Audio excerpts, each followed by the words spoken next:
Thank you, Diana. Look, let's just get right to it, everybody.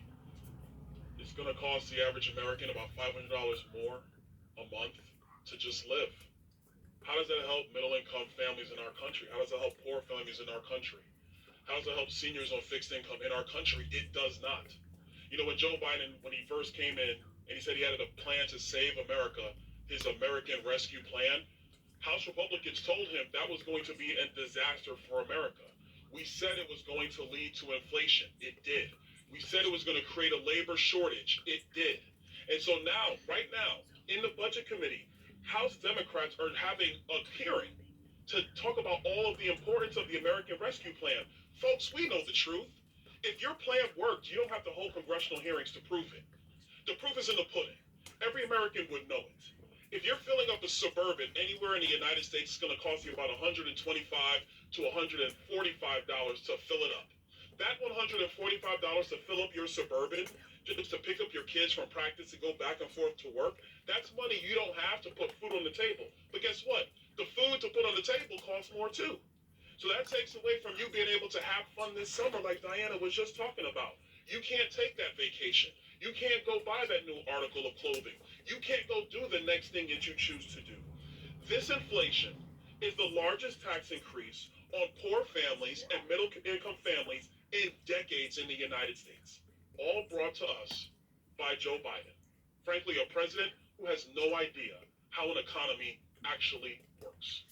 This White House likes to talk about building an economy for the middle class. That's literally what they were saying yesterday. The president's probably going to say in about an hour in Philadelphia. Well, guess what, folks? An economy for the middle class doesn't work if the economy doesn't work.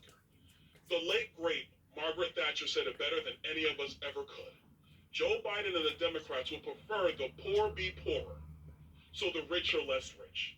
Joe Biden would prefer to build an economy that doesn't work for anybody as opposed to letting the free market and, yes, trickle down economics, which does work, actually flourish in the United States. Joe Biden and House Democrats would prefer we talk more about Uvalde, the tragedy that we all care about. They will care more about we're talking about dog collars and oversight later today or tomorrow. They will prefer to talk about January 6th than actually do the job here in Congress and actually work on supply chains, work on energy, work on inflation, and do our job for the American people. And last thing I'll say is this. For the people amongst the House Democrats and among the administration who say, oh, just go buy an electric car, it's better.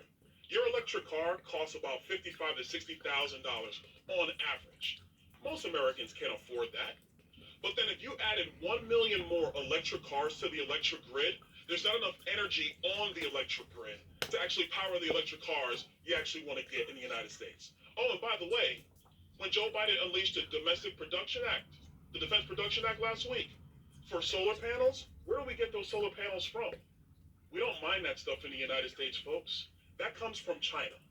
So this administration would rather us take our resources, which are buying less products in the United States for our families, and ship those resources off to China to help the Chinese grow their economies while Americans suffer here at home. It just doesn't work, folks. I don't need a congressional hearing to explain it. I see it every single day. Every American sees it every single day. And House Republicans are committed to reversing course and getting our nation back on track. With that, I'm going to yield to our whip, Mr. Steve Scalise, from the great state of Louisiana.